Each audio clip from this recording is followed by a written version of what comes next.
ये जो हमारी आकृति है, इस आकृति में त्रिभुजों की संख्या कितनी होगी, ये हमें यहाँ पर बताना है। ठीक, तो देखिए ये आपका एक स्टार बना हुआ है। वैसे आप याद करना चाहें तो आप याद कर सकते हैं कि जो आपका स्टार जो बना हुआ होता है उसमें सदैव ही 10 त्रिभुजों का निर्माण होता है। कितने त्रिभुजों का? 10 त्रिभुज होते हैं। और वो सभी जो त्रिभुज होते हैं, यदि आपसे डायरेक्टली ये पूछ लिया जाए कि इसमें जो त्रिभुजों का निर्माण होता है वो कैसे त्रिभुज होते हैं, उनकी प्रकृति क्या होती है, यदि प्रकृति की बात की जाए, यदि प्रकृति की बात की जाए तो हमेशा याद रखना वह आपके समद्विबाहु कैसे होते हैं, समद्विबाहु त्रिभुज होते हैं। समद्विबाहु त्रिभुज होते हैं। कैसे होते हैं? समद्विबाहु त्रिभुज होते हैं। ठीक, और टोटल आपके यहाँ पर 10 त्रिभुज होते हैं और यहाँ पर कैसे होते हैं? समद्विबाहु त्रिभुज होते हैं। अब 10 कैसे होते हैं तो वो चीज़ आप देख लीजिए। जैसे कि हम यहाँ पर बोले हैं कि ये आपका 1 है, ये आपका 2 है, ये आपका 3 है, ये आपका 4 है और ये आपका 5 है। ठीक, तो 5 त्रिभुज आपको यहाँ पर देखने को मिल रहे हैं। और यहाँ पर भुजाओं पर जितने भी आपके बिंदु होते हैं, जितने भी आपके कटान बिंदु होते हैं, उन कटान बिंदुओं से हमेशा ही एक त्रिभुज का निर्माण होता है। ठीक, तो देखिए 5 तो आपके ये हो गए सीधे सीधे। अब 5 के बाद आप यहाँ पर देखोगे तो ये आपका एक कटान बिंदु है, तो यहाँ से आप देखोगे तो देखिए जैसे कि हम यहाँ पर इस प्रकार से गए और फिर हम इस प्रकार से यूँ गए और फिर इसके बाद यूँ गए। ठीक, तो यहाँ पर एक त्रिभुज ये हो गया।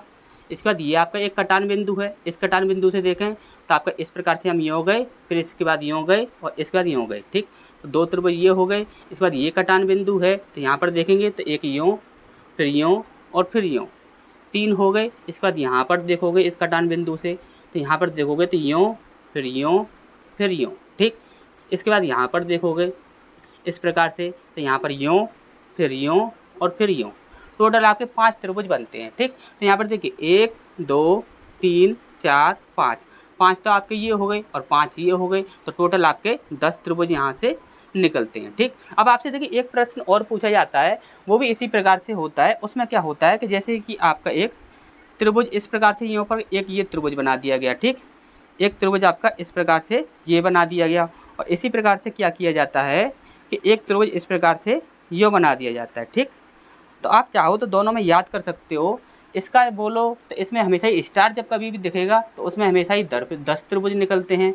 और यहाँ पर देखोगे तो यहाँ पर टोटल आपके हमेशा 8 त्रिभुज निकलते हैं। कितने निकलते हैं? 8 त्रिभुज निकलते हैं। और कैसे 8 त्रिभुज निकलते हैं तो देखिए ये आपका 1, ये आपका 2, ये आपका 3, ये आपका 4 और ये आपका 5 और ये आपका 6। ठीक, 6 आपके ये हो गए। अब 6 के बाद एक ये सीधा वाला त्रिभुज 7 और एक ये उल्टा वाला त्रिभुज 8, तो टोटल कितने होते हैं? यहाँ पर 8 होते हैं। ठीक, तो यहाँ पर आपके 10 होते हैं और यहाँ पर आपके 8 होते हैं। ठीक, अच्छे से याद कर लेना।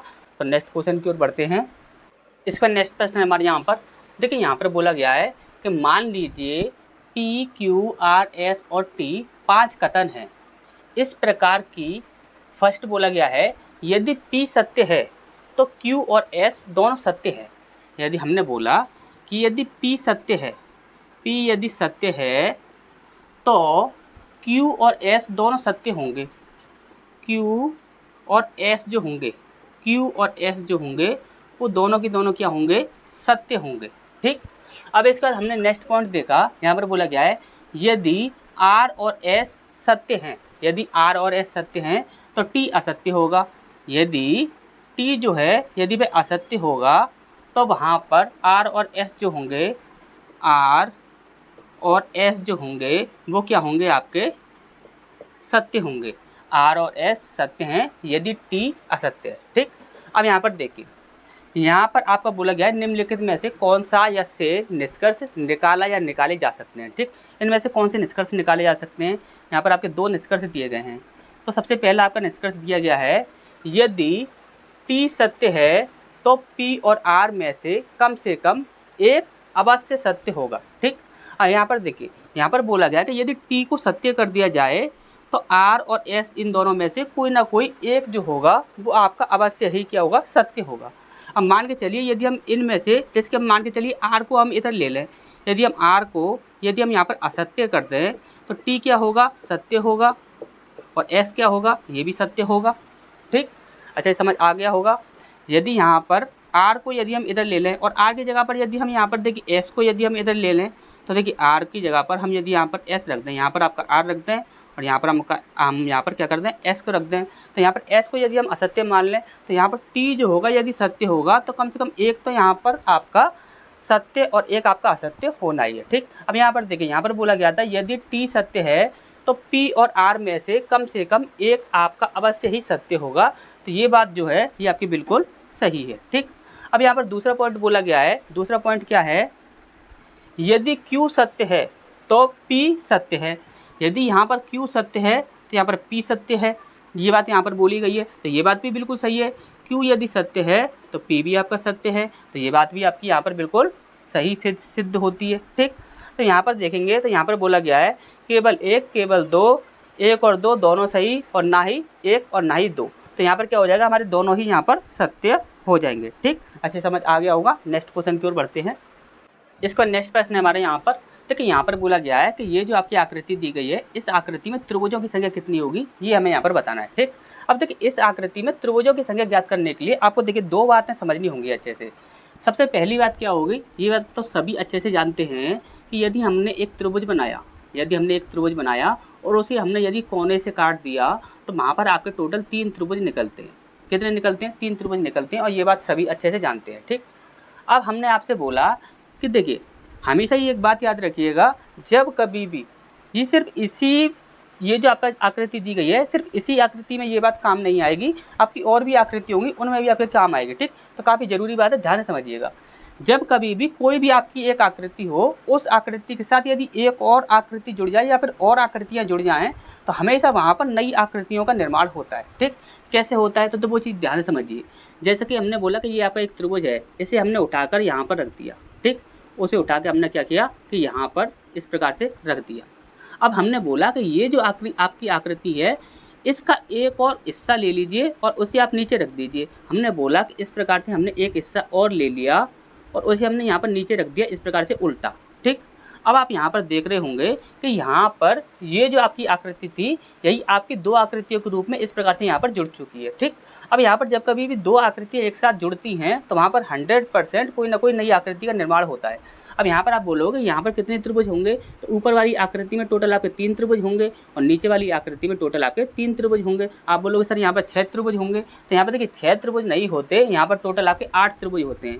और 8 कैसे होते हैं, तो देखिए 3 तो आपके ऊपर वाले में से हो गए और 3 आपके नीचे वाले में से हो गए। अब आप यहाँ पर देखोगे तो 6 के बाद एक ये वाला हो जाएगा साइड वाला 7, और इसी प्रकार से एक इधर साइड वाला ये हो जाएगा, तो टोटल कितने हो गए 8। तो यहाँ पर टोटल आपके 8 त्रिभुज निकलते हैं।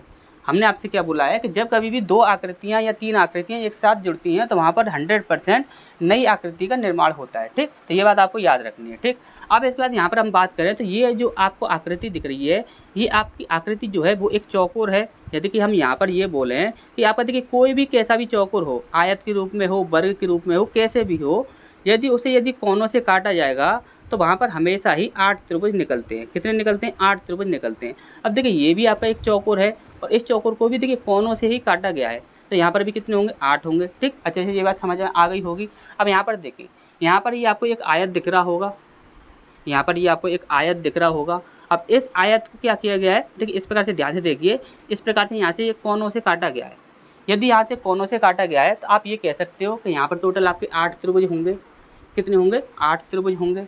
अब 8 त्रिभुज के बाद यहाँ पर देखिए एक आकृति और जोड़ दी है। इस प्रकार से यूँ करके देखेंगे तो यहाँ पर एक आकृति आपकी और जोड़ दी गई है। यदि एक आकृति आपकी और जोड़ दी गई है तो यहाँ पर आप क्या कह सकते हो कि देखिए हमने आपको क्या बोला था कि यदि त्रिभुज को यदि कोने से काटा जाएगा तो 3 त्रिभुज निकलेंगे। अब यहाँ पर आप ध्यान से देखिएगा, जैसे कि हम यहाँ पर बोल रहे हैं कि ये आपकी एक आकृति दिख रही होगी आपको, ये इसी आकृति के द्वारा बनाई गई है। इसी प्रकार से ये आपको एक आकृति दिख रही होगी यहाँ पर, इसी प्रकार से यहाँ पर आप देख सकते हो और इसी प्रकार से आप यहाँ पर भी देख सकते हो। ठीक, तो यहाँ पर देखिए 3 के कितने पेयर हैं, 3 यहाँ पर, 3 यहाँ पर, 3 यहाँ पर और 3 यहाँ पर, यानी कि 3 चौक 12। तो 12 आपके ये हो गए, तो टोटल कितने हो गए आपके, 20 हो गए। अभी 20 त्रिभुज हमें यहाँ पर मिल चुके हैं। ठीक, अब 20 के बाद देखोगे तो यहाँ पर देखिए एक तो आपका ये वाला हो गया 21, और एक ये आपका ये पूरा जो है ये हो जाएगा 22। 22 के बाद आप यहाँ पर देखोगे तो एक ये हो जाएगा आपका, कितने हो गए आपके, 23 त्रिभुज हो गए। तो यहाँ पर त्रिभुजों की संख्या कितनी हो जाएगी, 23 हो जाएगी। अच्छे से समझ आ गया होगा। नेक्स्ट क्वेश्चन की ओर बढ़ते हैं। इस पर नेक्स्ट प्रश्न है हमारे यहाँ पर, देखिए यहाँ पर बोला गया है, यहाँ पर ये हमारे एक प्रश्न पूछा गया है और वो प्रश्न क्या है, 4 संख्याओं P, Q, R और S, ये आपकी टोटल 4 संख्याएं हैं।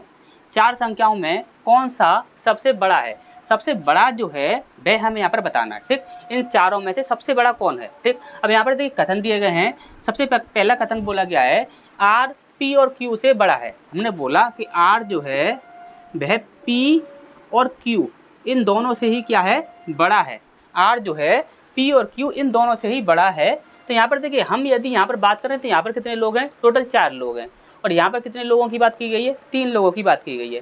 तो यहाँ पर यदि 3 लोगों की बात की गई है, यहाँ पर देखिए यदि यहाँ पर सिर्फ ये पूछा जाता कि R P और Q में से सबसे बड़ा कौन है, तो यहाँ पर ये हमारा बिल्कुल सही हो जाता। लेकिन यहाँ पर हमें चौथे इंसान के बारे में नहीं पता लग पा रहा है कि वो कहाँ पर आएगा, बड़े में आएगा या छोटे में आएगा या फिर बीच में आएगा, कहाँ पर आएगा हमें उसके बारे में पता नहीं लग पा रहा है। तो यहाँ पर हम इसको क्या करेंगे, गलत करेंगे, ठीक। अब इसका देखिए दूसरा बोला गया है कि S जो है वह सबसे बड़ा नहीं है, S जो है वह सबसे बड़ा नहीं है। तो इससे भी हम यहाँ पर नहीं बता सकते कि इनमें से सबसे बड़ा कौन है।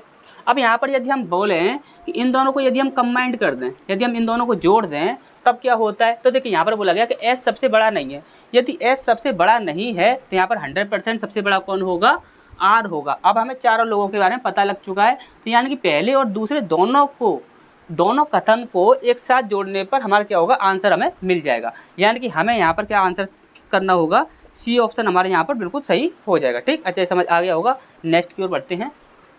इसका नेक्स्ट प्रश्न है हमारे यहाँ पर, देखिए यहाँ पर बोला गया है कि लड़कों की एक कतार में अरविंद दोनों किनारों से 17वें स्थान पर है, तो उस कतार में कितने लड़के हैं, ठीक। तो देखिए हमने आपको काफ़ी बार इसका तरीका बताया है। सबसे पहली चीज़ तो देखिए आपको अच्छे से पता है कि इसका एक फॉर्मूला होता है, अधिकतर लोग फॉर्मूले से करते हैं, ठीक। लेकिन हर प्रश्न जो है वो आपका फॉर्मूले से सॉल्व नहीं हो सकता। हर जो प्रश्न है वो आपका फॉर्मूले से सॉल्व नहीं हो सकता। अभी यहाँ पर देखिए सिर्फ एक इंसान के बारे में बात की गई है। अभी यहाँ पर 4, 5, 9, 8, 10 कितने भी लोग दे दिए जाएँ तो वहाँ पर आपका क्या होगा, आप लोग फंस जाओगे। तो आपको फंसना नहीं है। हम आपको एक ऐसा तरीका बताएंगे, चाहे आपको 20 लोग दे दिए जाएँ, चाहे 50 लोग दे दिए जाएँ, आप हमेशा ही उसमें 100% श्योर ये कह सकते हो कि ये हमारा आंसर जो है इसे कोई काट नहीं सकता। वो तरीका क्या है, तो देखिए सबसे पहले हम आपको बताएं तो देखिए फॉर्मूला क्या होता है। तो देखिए फॉर्मूला होता है आपका total is equal to left plus right minus 1, ठीक। इस प्रकार से आप फॉर्मूले से सॉल्व करते हो, लेकिन फॉर्मूले से आपका हर प्रश्न सॉल्व नहीं हो सकता, ठीक। अब यहाँ पर यदि हम बात करें कि दूसरा तरीका क्या है, तो देखिए दूसरा तरीका ये है, जब कभी भी आपके देखिए टोटल आपको निकालना हो तो यदि लेफ्ट से दिया हो और राइट से दिया हो तो आपको क्या करना है कि सिर्फ एक कम करके उसे माइनस कर देना है, ठीक। क्या कर देना है, एक कम करके माइनस कर देना है। यानी कि 17 जो है, 17 में देखिए 17 2 बार है आपका, 17 कितनी बार है, 2 बार है। तो 17 में एक कोई भी आपका एक 17 ले लो, उसमें से आप 16 को माइनस कर दो, यानी कि एक 17 में से एक कम करके माइनस कर दो, कितना आ गया आपका 16 दूनी 32 और 33, यानी कि 33 आपका यहाँ पर आंसर आ जाएगा। लेकिन ये भी जो चीज़ है ये भी आपकी सिर्फ कुछ ही जगह तक लागू होती है, हर प्रश्न को सॉल्व करने के लिए लागू नहीं होती। अब हम आपको जो तरीका बता रहे हैं वो तरीका आप हमेशा याद रखिएगा, क्योंकि जो आपके बड़े बड़े जो प्रश्न आते हैं वो आपके उसी तरीके से सॉल्व होते हैं, ठीक। अब यहाँ पर देखिए, यहाँ पर हमने बोला कि यहाँ पर ये एक कतार है, यहाँ पर ये हमारी एक कतार है। अब यहाँ पर लड़कों की एक कतार में अरविंद दोनों किनारों से, चाहे देखिए यहाँ पर अगर देखिए लॉन्गिट्यूड दिया हो चाहे लेटीट्यूड दिया हो, कैसे भी दिया हो काम एक ही प्रकार से करेगा, ठीक। अब यहाँ पर देखिए, यहाँ पर बोला गया कि दोनों किनारों से वो क्या है 17वें नंबर पर है। हमने बोला कि यहाँ से देखा तो यहाँ से भी आपका 17 नंबर पर है, और यहाँ से देखा तो यहाँ से भी आपका कितने नंबर पर है, 17 नंबर पर ही है। क्या आप ये कह सकते हो कि यदि ये जो आपका पॉइंट है, ये जो आपका पॉइंट है ये 17 नंबर वाला पॉइंट है, तो यहाँ पर आप देखोगे तो यहाँ से यहाँ तक, यहाँ से यहाँ तक यदि हम यहाँ पर बात करें कि ये यहाँ से लास्ट पॉइंट है, ये यहाँ पर ये वाला पॉइंट है, तो यहाँ पर हम कितने लोगों की बात करें, तो देखिए यहाँ तो आपके 16 हो, यहाँ पर तो आपके 17 हो गए, यानी कि 17 के बाद तो यहाँ पर आपके टोटल 16 लोग होंगे।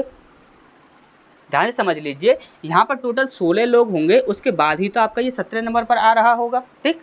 अब उसके बाद यदि हम यहाँ पर बात करें तो ये आपका एक लास्ट पॉइंट है, यदि ये आपका एक लास्ट पॉइंट है और ये आपका एक 17 नंबर वाला पॉइंट है, तो यहाँ पर आप देखोगे तो यदि हम यहाँ से यहाँ तक की बात करें, यानी कि इससे एक पहले की बात करें, क्योंकि एक के बाद ही तो ये आ रहा होगा, तो यानी कि यहाँ पर कितने लोग होंगे, तो यहाँ पर भी आपके टोटल कितने लोग होंगे, 16 लोग होंगे। जब आपके यहाँ पर टोटल आपके 16 लोग होंगे तभी तो 16 के बाद एक 17 नंबर ये आ रहा होगा, ठीक। अब यहाँ पर आप देखोगे तो देखिए 16 ये हो गए और 16 ये हो गए, टोटल कितने हो गए, 16 दूनी 32 हो गए, और एक आपका ये हो गया, टोटल कितने हो गए आपके 33। ठीक, अब यहाँ पर देखिए 50 लोग दे दिए जाएँ, चाहे 10 लोग दे दिए जाएँ, 20 लोग दे दिए जाएँ, कितने भी लोग दे दिए जाएँ, आपको सिर्फ इसी तरीके का प्रयोग करना है। ठीक, तो नेक्स्ट क्वेश्चन की ओर बढ़ते हैं। इस पर नेक्स्ट प्रश्न है हमारे यहाँ पर, देखिए ये भी आपका एक सीटिंग अरेंजमेंट से संबंधित प्रश्न है, जैसे कि हमने आपको कुछ देर पहले ही बताया था, उसी प्रकार का ये आपका प्रश्न है। अब इस प्रश्न को आप फॉर्मूले से सॉल्व करोगे तो भी आपका ये नहीं होगा, और उस प्रकार से करोगे, एक कम करके आप माइनस करोगे फिर भी आपका ये नहीं होगा। अब यहाँ पर देखिए इस प्रकार के प्रश्नों को सॉल्व करने का सबसे अच्छा जो तरीका है, जो वही है जो कि अभी अभी हमने आपको बताया था। ठीक, अब देखिए यहाँ पर आपको करना क्या है, यहाँ पर बोला गया है कि लड़कों की एक पंक्ति में ए जो है वह बाएं छोर से 16वें स्थान पर है। अब देखिए ए जो है वह बाएं छोर से 16वें स्थान पर है। हमने बोल दिया कि यहाँ पर क्या है कि ये एक पंक्ति है, यहाँ पर ये एक लड़कों की एक पंक्ति दी गई है, ये आपका दायां छोर है, ये आपका बायां छोर है। ठीक, उसने बोला है कि बाएं छोर से 16वें स्थान पर है, यानी कि इधर से यदि देखा जाए तो यहाँ पर हम मान लेते हैं कि ये क्या है आपका 16 नंबर है, ये क्या है आपका 16 नंबर है, और 16 नंबर पर कौन है, तो 16 नंबर पर है आपका ए, यहाँ पर ए है। ठीक, इतनी सी बात आपको अच्छे से समझ आ गई होगी। यदि यहाँ पर 16 नंबर पर ये ए है तो यहाँ पर आपको अच्छे से पता है कि यदि हम यहाँ से यहाँ तक की बात करें तो आपके यहाँ पर टोटल आपके 15 लोग होंगे। कितने लोग होंगे, 15 लोग होंगे। अब इसके बाद यहाँ पर देखिए, अब आगे बढ़ते हैं। यहाँ पर बोला गया है स्थान पर है वी दाएं छोर से 18वें स्थान पर है। उसने बोला है, देखिए दायां ये हो गया, यानी इधर से यदि वी को देखा जाए तो वो 18वें नंबर पर है। हमने बोला कि यहाँ से यहाँ पर हमने ले लिया, जैसे कि हमने यहाँ पर ले लिया। ठीक, ये है यहाँ पर कितने नंबर पर है, 18 नंबर पर है, और कौन है, वी है। वी जो है वो यहाँ पर बैठा हुआ है 18 नंबर पर इधर की साइड से। ठीक, अब यहाँ पर देखिए उसके बाद यहाँ पर क्या बोला गया है कि जी ए की दाईं ओर 11वें और वी से तीसरे स्थान पर है। अब देखिए वी से तीसरे स्थान पर है दाहिने छोर से, वी से तीसरे स्थान पर, वी से तीसरे स्थान पर, यानी कि तीसरे स्थान पर मान के चलिए वो आपका यहाँ पर बैठा हुआ है। कौन बैठा हुआ है, जी बैठा हुआ है यहाँ पर, जी यहाँ पर बैठा हुआ है। अब यहाँ पर कितने स्थान पर बैठा हुआ है, तो तीसरे स्थान पर बैठा हुआ है। यदि ये तीसरे स्थान पर बैठा हुआ है, यदि ये तीसरे स्थान पर बैठा हुआ है तो इन दोनों के बीच में 2 लोग होंगे। ठीक, ये बात कंफर्म है कि इन दोनों के बीच में कितने लोग होंगे, 2 लोग होंगे, यानी कि 2 लोग आपके यहाँ से यहाँ के इन दोनों के बीच में बैठे हुए हैं। ठीक, अब इसके बाद यहाँ पर आप देखोगे तो ये टोटल आपका 18 नंबर पर था, 18 नंबर पर, यानी कि यहाँ पर टोटल आपके 17 लोग थे। यहाँ से यहाँ तक, लास्ट से यहाँ से लेकर यहाँ तक 17 लोग थे। अब 17 में से यहाँ पर एक ये चला गया, अब बचे कितने लोग, यहाँ से लेकर यहाँ तक देखोगे तो यहाँ पर आपके कितने लोग बचे, 14 लोग बच गए। यानी कि यहाँ से यहाँ तक हम देखेंगे तो ये आपके 14 लोग हो जाएंगे। अब देखिए 14, 15, 16, 17 और 1 18 हो गया ना 18 नंबर पर। ठीक, अच्छे से ये बात समझ आ गई होगी। यहाँ से यदि जी से बात करेंगे तो यहाँ से लेकर यहाँ तक इनके बीच में कितने लोग होंगे, 14 लोग होंगे। जी यहाँ पर बैठा हुआ है, इस बार जी और यहाँ पर वी, इन दोनों के बीच में कितने लोग हैं, 2 लोग बैठे हुए हैं। अब यहाँ से यदि हम यहाँ तक की बात करें तो यहाँ पर देखिए ये बोला गया है कि ए से यहाँ तक कितने लोग हैं, टोटल आपके 11 पर है। जी जो है ए से 11 पर है।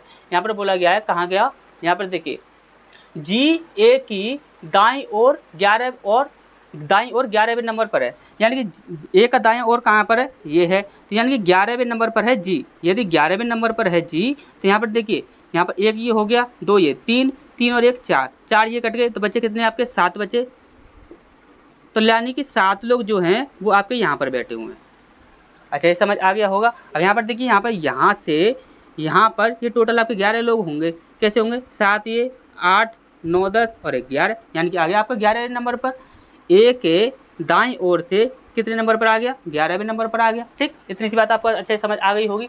अब यहाँ पर देखिए पूरा क्वेश्चन कंप्लीट हो चुका है। यहाँ पर बोला गया है कि पंक्ति में कितने लड़के हैं। अब देखिए पंक्ति में कितने लड़के हैं तो इजीली आप निकाल सकते हो। यहाँ पर देखोगे तो यहाँ पर कितने लोग हैं, यहाँ पर आपके 14 लोग हैं।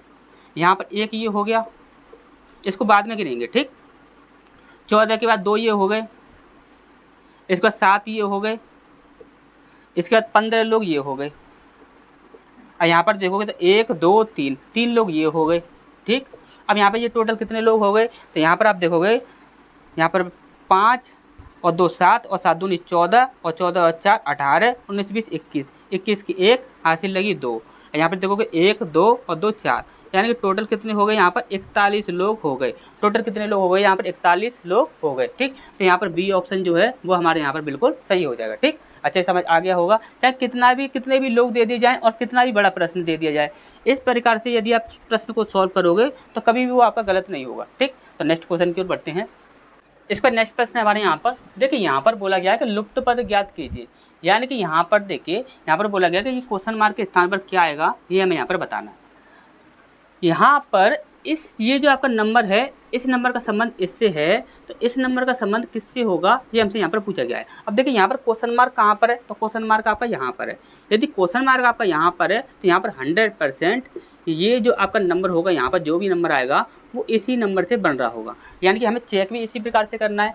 यानी कि 21 जो है इस नंबर से बन रहा होगा, तो कैसे बन रहा होगा वो हमें यहाँ पर देखना है। ठीक, अब ये कि यहाँ पर ध्यान से देखिएगा, काफ़ी अच्छी ट्रिक लगी हुई है यहाँ पर।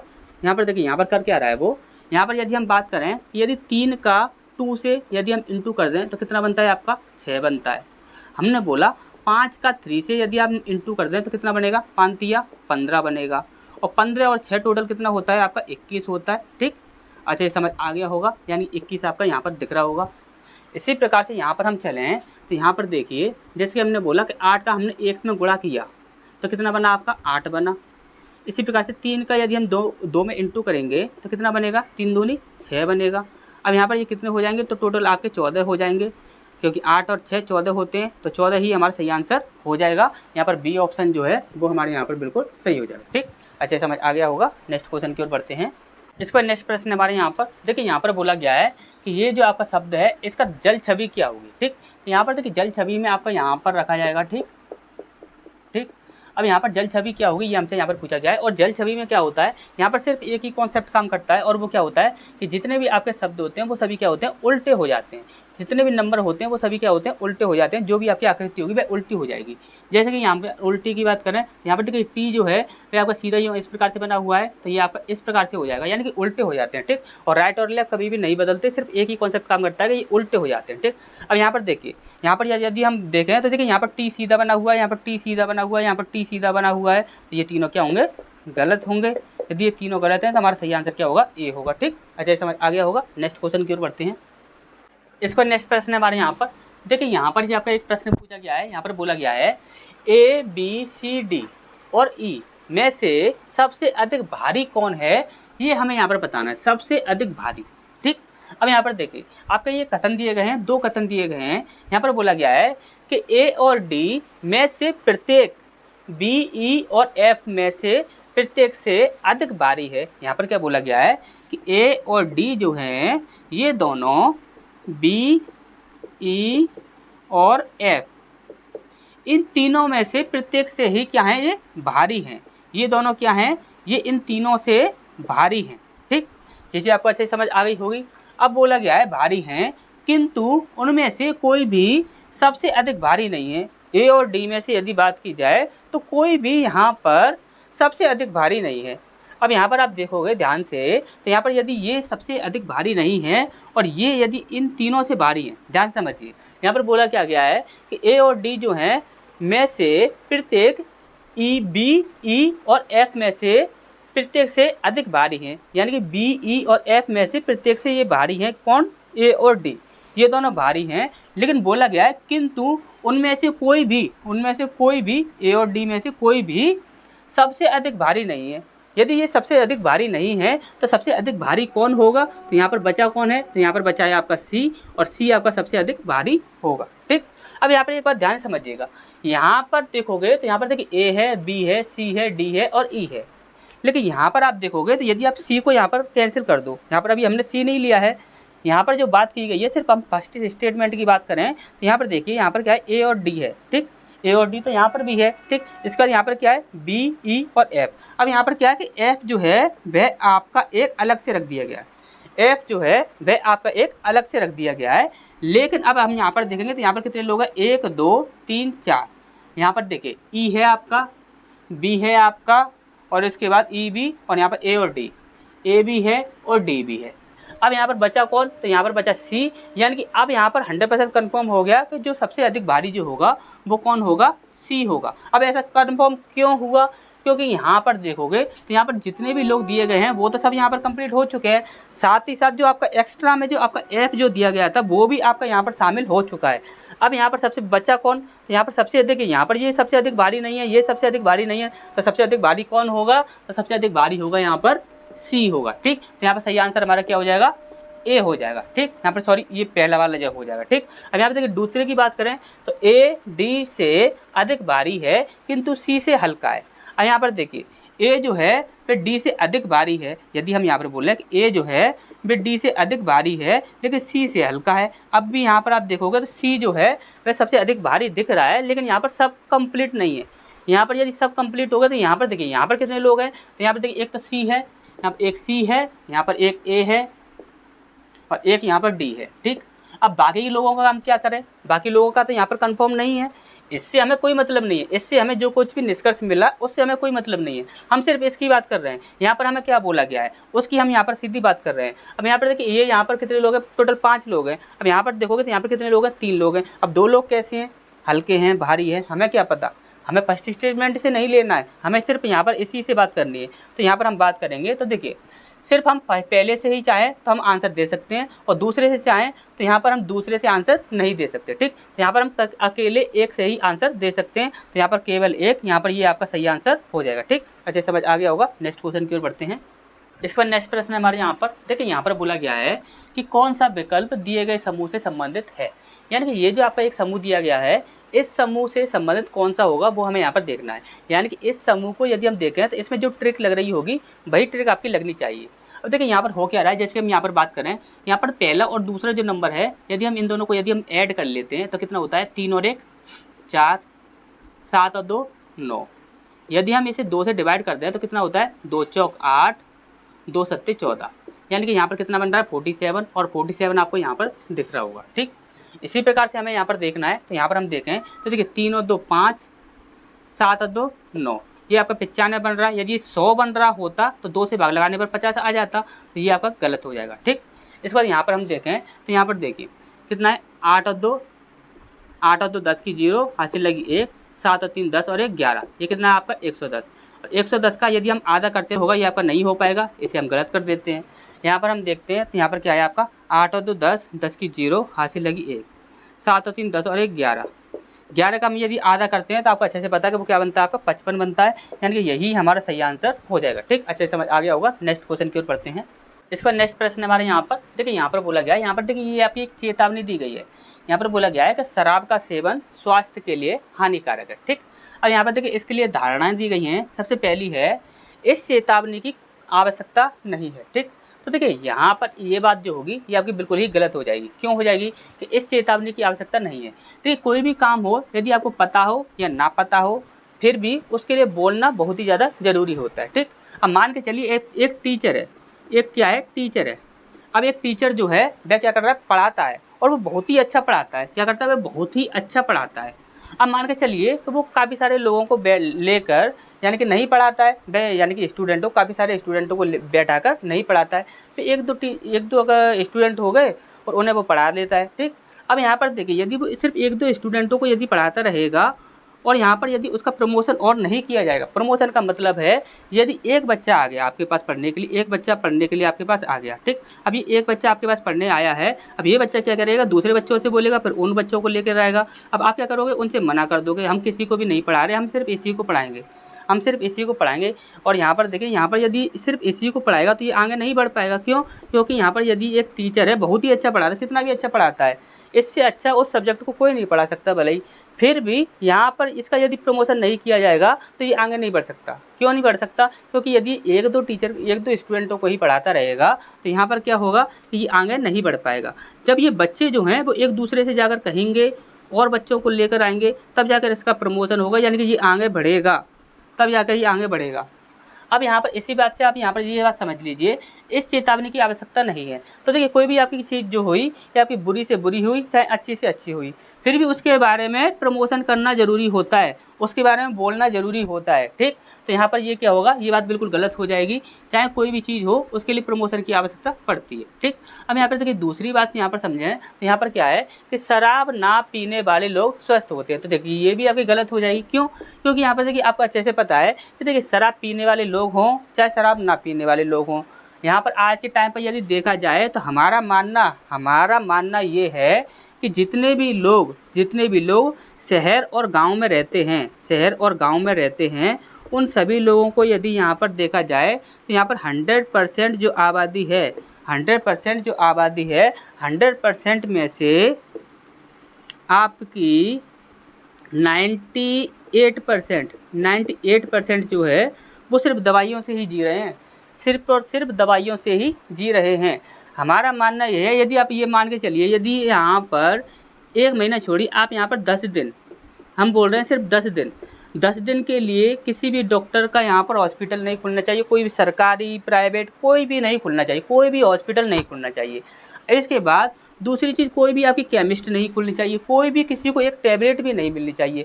सिर्फ 10 दिन काट के दिखा दे, पूरा यहाँ किसी भी जगह की बात करें, हम किसी भी कोई भी आप एरिया ले लीजिए, इंडिया ले लीजिए या फिर कोई और देश ले लीजिए या फिर पूरे विश्व की बात कर लीजिए, किसी की भी बात कर लीजिए, कहीं पर भी बात कर लीजिए, यदि आप 100% आबादी की बात करें तो 100% आबादी में से यदि 10 दिन की बात की जाए ना, 10 दिन सारे हॉस्पिटल और यहाँ पर केमिस्ट वगैरह सब कुछ बंद कर दिया जाए ना, तो 100 में से 75% जनता जो होगी वो कम्प्लीटली ऊपर पहुँच गई होगी। ये बात बिल्कुल सत्य है। तो यहाँ पर ये बात जो होगी, शराब ना पीने वाले लोग स्वस्थ होते हैं। तो देखिए यहाँ पर ऐसा कंफर्म नहीं है, शराब पीने वाले लोग हों चाहे शराब पीने वाले लोग ना हों, यहाँ पर अस्वस्थ तो सभी के सभी हैं, ठीक। यहाँ पर आप देखोगे तो यहाँ पर हमारा सही आंसर क्या होगा, यानी कि ये दोनों गलत हो जाएंगे। तो यहाँ पर देखिए दोनों गलत, यहाँ पर डी ऑप्शन जो है वो हमारे यहाँ पर बिल्कुल सही हो जाएगा, ठीक।